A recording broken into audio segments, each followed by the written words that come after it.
sejahtera untuk kita semua. Perkenalkan saya Christina Jul, dosen pada program studi ilmu keperawatan dan nurse Fakultas Ilmu Kesehatan Universitas Katolik Musikalitas Palembang. Saat ini saya sedang mengikuti proses seleksi sertifikasi dosen gelombang 1 yang diselenggarakan oleh Kemendikti-Saintek tahun 2025. Pada kesempatan ini saya akan memaparkan mata kuliah yang saya ampuh, yaitu keperawatan dewasa, sistem pernafasan, kardiovaskular, dan hematologi. Saya mengampu mata kuliah ini pada semester ganjil, yaitu pada semester 3, dengan bobot SKS 4, terdiri dari 3 SKS teori dan 1 SKS praktek. Mata kuliah ini merupakan mata kuliah wajib dengan kode KEP 1343. Pembelajaran pada mata kuliah ini berdasarkan rencana pembelajaran semester yang telah mengacu pada CPL, serta menggunakan pendekatan DIA, Delivery, Interaction, dan Assessment, sebagai strategi utama pembelajaran. Delivery, penyampaian mata kuliah, baik melalui media visual, studi kasus, maupun simulasi praktek. Interaction melalui tanya jawab, diskusi aktif, dan asesmen melalui kuis, tugas, ataupun pertanyaan positif.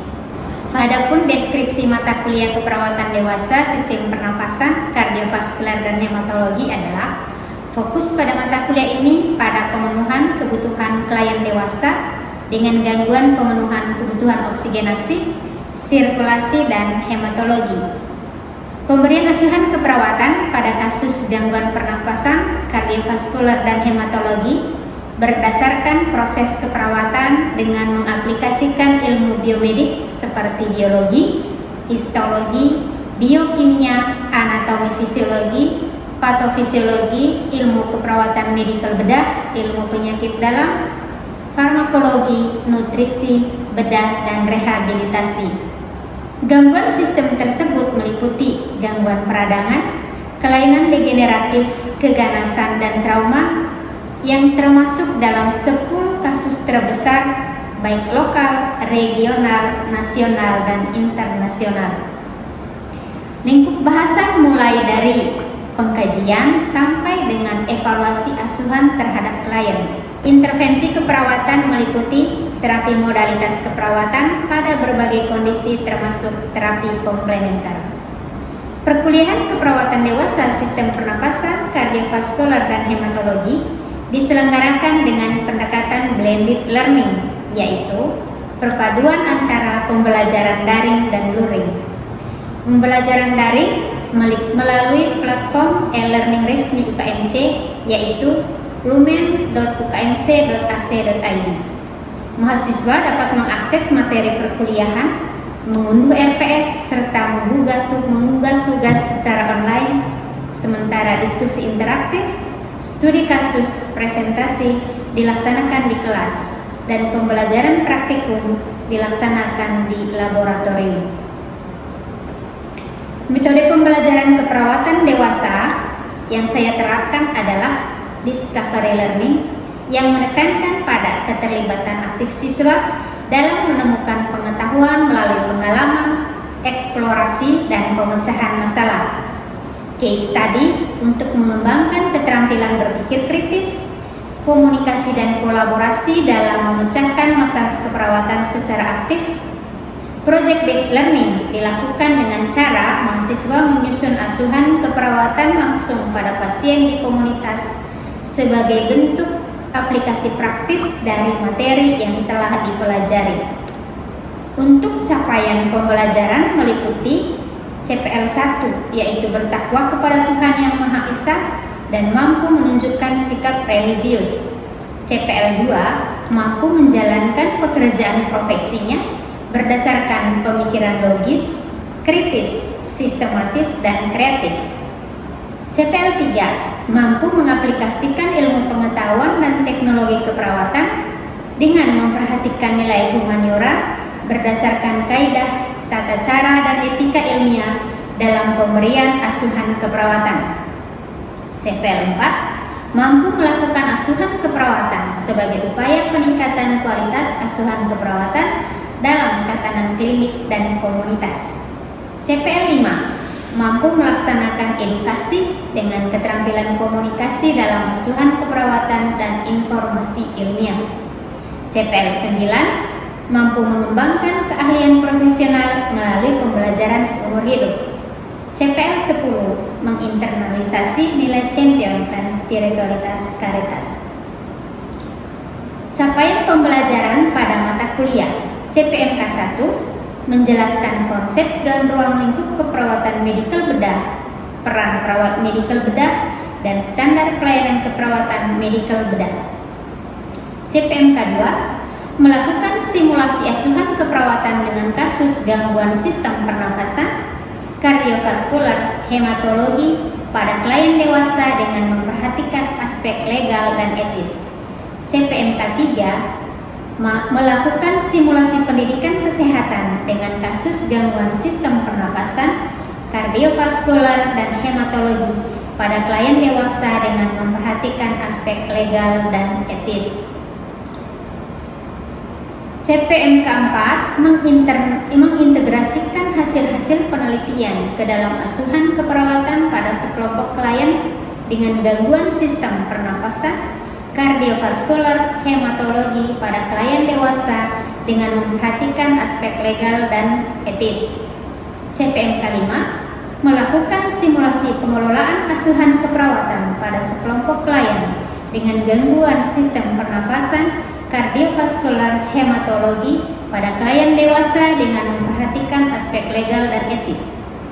CPMK 6 melaksanakan fungsi advokasi pada kasus dengan gangguan sistem pernafasan, kardiovaskular, dan hematologi pada klien dewasa. CPMK 7 mendemonstrasikan intervensi keperawatan pada kasus dengan gangguan sistem pernafasan, kardiovaskular, dan hematologi pada klien dewasa sesuai dengan standar yang berlaku dengan berpikir kreatif dan inovatif sehingga menghasilkan pelayanan yang efektif dan efisien. Materi pembelajaran pada mata kuliah ini yang pertama, konsep dan ruang lingkup keperawatan medikal bedah, peran perawat medikal bedah, dan standar pelayanan keperawatan medikal bedah. Yang kedua, anatomi, fisiologi, fisika, dan biokimia, patofisiologi, farmakologi, dan terapi diet, asuhan keperawatan komprehensif, gangguan pernafasan meliputi pneumonia, TB paru, asma, PPOK, kanker paru, COVID-19, kardiovaskular, hipertensi, PJK, aritmia, gagal jantung kongestif, dan pada sistem hematologi, anemia, leukemia, dan demam berdarah dengue. Yang ketiga, pendidikan kesehatan, upaya pencegahan yaitu pencegahan primer, sekunder, dan tersier. Untuk media pembelajaran menggunakan RPS dan materi PowerPoint yang diunduh dari document.ukmc.ac.id dan studi kasus serta artikel ilmiah dan prosedur tindakan dalam panduan praktek keperawatan. Ikut cuplikan proses pembelajaran yang saya laksanakan di ruang kelas pada mata kuliah keperawatan dewasa sistem pernapasan, kardiovaskular, dan hematologi dengan topik asuhan keperawatan pada pasien dengan hipertensi. Selamat pagi semua. Selamat pagi, Suster. Oke, sebelum kita memulai pembelajaran hari ini, mari kita berdoa sesuai dengan keyakinan masing-masing. Berdoa dimulai, doa selesai. Oke, ini merupakan pertemuan kita yang ketiga ya dalam mata kuliah keperawatan dewasa sistem pernapasan, kardiovaskular, dan hematologi. Nah, pada pertemuan pertama dan kedua kita sudah membahas mengenai patologi sistem pernapasan. Minggu lalu kita belajar asuhan apa ya? Asuhan keperawatan pada pasien tuberkulosis. Masih ingat tuberkulosis itu apa? Tuberkulosis itu apa? Secara konsep teori, apa sih definisi dari tuberkulosis? Penyakit paru yang disebabkan oleh Mycobacterium tuberculosis. Oke, luar biasa. Penyakit paru yang disebabkan oleh kuman Mycobacterium tuberculosis. Jadi nama penyakitnya berdasarkan penyebab. Luar biasa. Oke, hari ini kita akan belajar mengenai asuhan keperawatan pada patologi sistem kardiovaskular, yaitu hipertensi. Sudah pernah dengar belum hipertensi? Sudah. Apa sih hipertensi? Darah tinggi. Selain darah tinggi, apa sih yang mau dilihat sehingga bisa ditetapkan, oh ini hipertensi? Tekanan darah yang meningkat. Tekanan darah meningkat. Tekanan darahnya berapa? Lebih dari 120. Lebih dari 100. Ya, nanti kita lihat kebenaran pernyataan semua ya. Oke.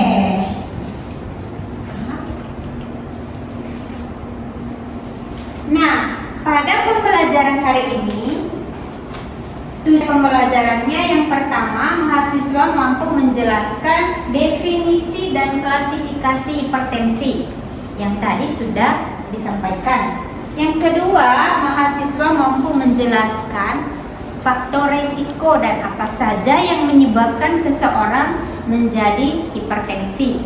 Yang ketiga, karena kita perawat, maka kita mampu melakukan asuhan keperawatan pada pasien hipertensi.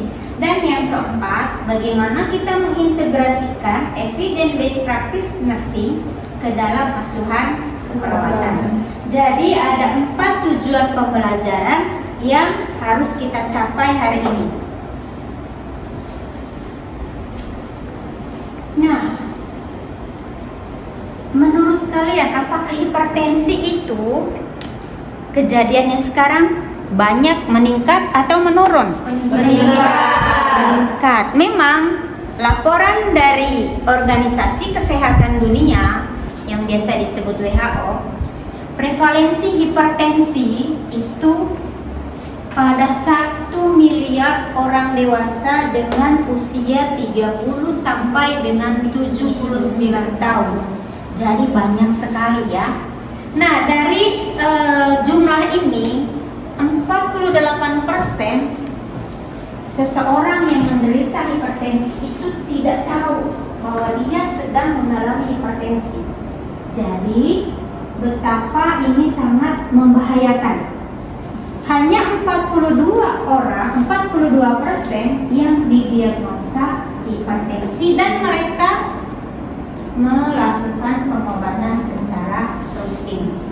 Jadi ini tekanan darah sistoliknya lebih dari atau sama dengan 140 dan tekanan darah diastoliknya lebih dari atau sama dengan 90. Jadi kalau masih 129, 130, menurut AHA belum masuk dalam hipertensi.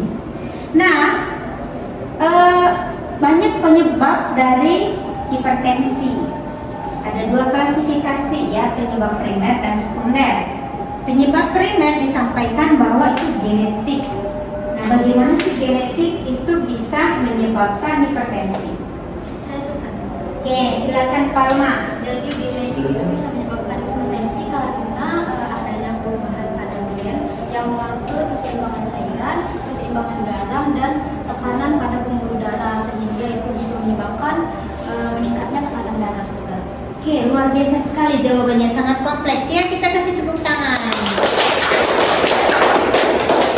Jadi genetik karena ada perubahan gen. Berikutnya karena usia. Nah, bagaimana usia bisa menyebabkan hipertensi? Usia berapa sih yang berisiko seseorang mengalami hipertensi? Saya suster. Ya, dia. Faktor usia itu karena seiring bertambahnya usia, itu elastisitas pembuluh darah menurun, maka tekanan darah cenderung meningkat. Oke, karena elastisitas pembuluh darah ya yang menurun. Hipertensi itu dibagi menjadi beberapa klasifikasi. Nah, ada berapa klasifikasi hipertensi? Jadi tidak hanya sekedar hipertensi, ada kategorinya ya. Tidak hanya penyakit lain yang memiliki stadium, tapi hipertensi juga memiliki kategori, yaitu normal. Yang kedua prehipertensi, hipertensi stadium 1 dan hipertensi stadium 2. Jadi penentuan stadiumnya berdasarkan dengan boleh menentukan menggunakan tekanan sistolik ataupun tekanan diastolik. Nah, apa saja gejala dari seseorang yang mengalami hipertensi? Biasanya orang mengeluh pusing. Nah, menurut Anda, bagaimana sih orang dengan tekanan darah tinggi itu bisa menyebabkan pusing? Ya, Resa. Karena dengan hipertensi tersebut itu mengganggu aliran suplai darah ke otak. Jadi di otak itu kekurangan oksigen sehingga menimbulkan sensasi pusing. Oke, jadi karena penurunan suplai oksigennya ke otak menyebabkan seseorang pusing. Yang kedua terkait dengan nyeri dada ya. Orang dengan hipertensi biasa juga mengeluh nyeri dada, kemudian penglihatannya kabur dan bisa juga menyebabkan pembengkakan, biasanya terjadi pada kaki. Nah, komplikasi jika hipertensi itu tidak teratasi atau tidak ditangani dengan baik, tidak dilakukan penata laksanaan dengan baik, menyebabkan beberapa komplikasi. Biasanya yang sering terjadi menurut Anda yang ditemukan di lapangan, dan kalian semua sudah pernah praktek klinikannya, sudah pernah ke rumah sakit. Orang dengan hipertensi yang banyak menyebabkan komplikasi itu apa? Oke, stroke. Bagaimana bisa orang dengan hipertensi menyebabkan stroke? Karena bisa terjadi stroke itu karena peningkatan darah yang tinggi menyebabkan tersumbatnya pembuluh darah ke otak, jadi terjadinya pecah pembuluh darah di otak. Oke, jadi kalau pecah pembuluh darah di otak biasanya disebut dengan stroke hemorrhage. Jadi komplikasi hipertensi yang pertama adalah stroke, yang kedua adalah infark miokard, yang ketiga gagal ginjal dan menyebabkan gagal jantung. Nah, supaya tidak terjadi komplikasi tadi, perlu dilakukan penata laksanaan yang baik, yang optimal, yang tepat. Nah, penata laksanaan yang disampaikan di sini berdasarkan kategori. Kalau dia hipertensi ringan, maka perlu terapi non farmakologis dan melakukan perubahan gaya hidup yang dipantau dalam 6 sampai 12 bulan. Tetapi jangan sampai hanya 12 bulan ya, secara terus-menerus. Terapi non farmakologi yang pernah atau yang sudah kamu baca banyak artikel yang berhamburan begitu ya di berbagai jurnal, melakukan banyak peneliti melakukan terapi non farmakologi untuk menjaga kontrol tekanan darah. Yang sudah pernah membaca artikel apa sih yang bisa kita lakukan untuk mengontrol tekanan darah? Ya, Sabiela. Rendam air hangat. Oke, rendam air hangat bisa mengontrol tekanan darah. Bagaimana kerja si terapi air hangat ini mengakibatkan atau meningkatkan kontrol tekanan darah? Jadi terapi rendam air hangat ini merupakan salah satu intervensi dalam menurunkan tekanan darah. Mekanisme kerja dari rendam air hangat ini memanfaatkan kehangatan dari suhu air hangat tersebut.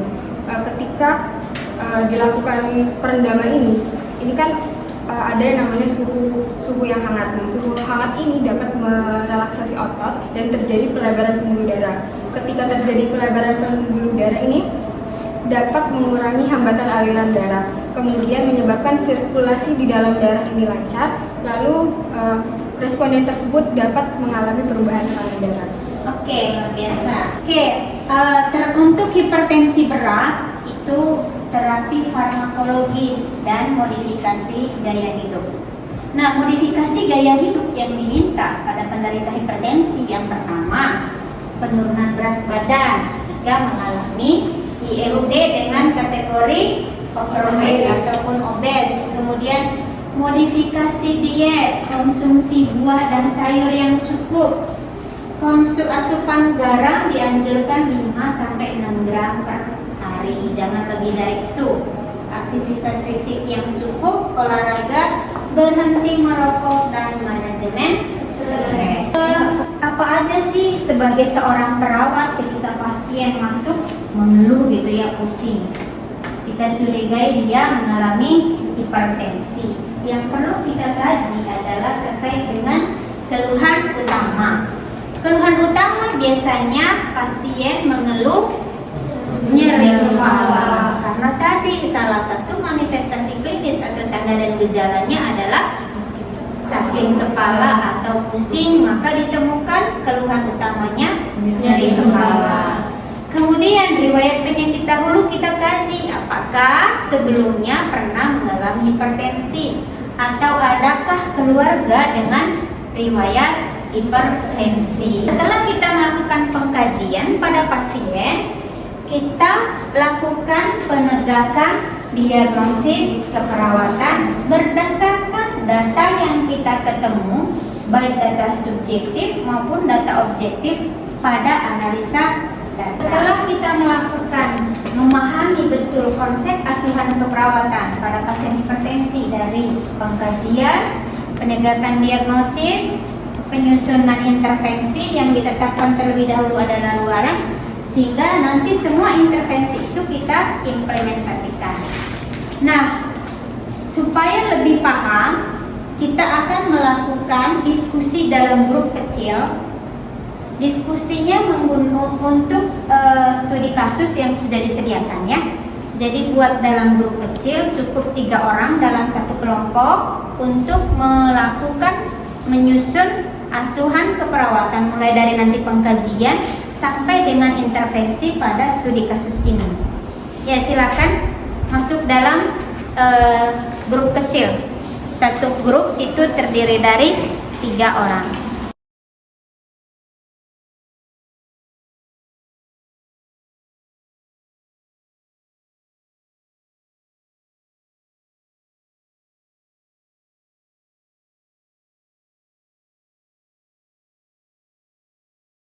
Apakah sudah selesai diskusinya? Sudah. Oke, untuk yang pertama tadi diminta apa pengkajian lanjut dari kasus tersebut. Ya, bagaimana hasil diskusinya?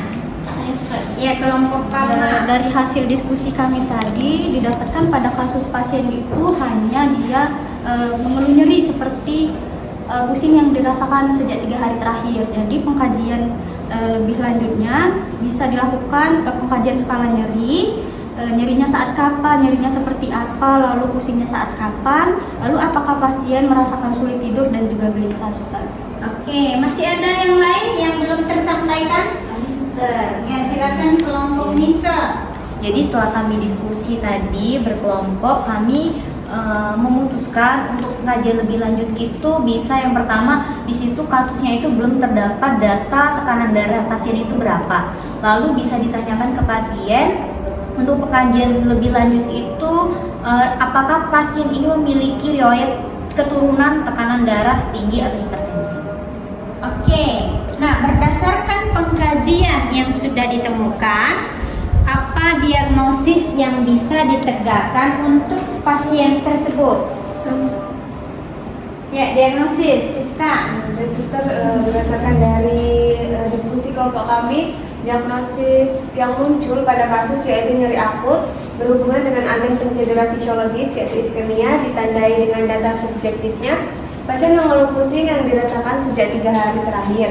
Pusingnya berputar disertai dengan rasa tegang di tengkuk dan sering kesemutan di kaki. Untuk data objektifnya tidak disebutkan dalam kasus. Oke, luar biasa sekali. Jadi dari pengkajian sudah ditegakkan diagnosis. Kalau sudah diagnosis, apa yang kita lakukan selanjutnya? Oke, kita menyusun intervensi terlebih dahulu, menentukan luaran dari intervensi tersebut. Nah, siapa? Oke, kelompok Bella. Untuk luarannya kita mengambil tingkat nyeri dengan ekspektasinya menurun, Suster. Oke. Apa yang bisa dilakukan untuk luaran supaya nanti ekspektasi nyerinya itu menurun? Resa. Oke, jadi untuk melakukan luaran itu sehingga ekspektasinya menurun, kita bisa melakukan manajemen nyeri. Nah, manajemen nyeri itu ada 2, yang pertama farmakologis dan juga non farmakologis. Nah, untuk yang non farmakologisnya itu kita bisa menggunakan relaksasi napas dalam. Berdasarkan artikel penelitian yang sudah saya baca itu ternyata relaksasi napas dalam itu bisa untuk menurunkan nyeri, karena dengan relaksasi napas dalam itu bisa menstimulasi saraf vagus yang akhirnya mengaktifkan sistem saraf parasimpatis yang efeknya itu bisa menurunkan tekanan darah dan juga merelaksasi otot, sehingga dengan hal tersebut sistem saraf simpatisnya itu bisa menurun sehingga nyerinya bisa berkurang.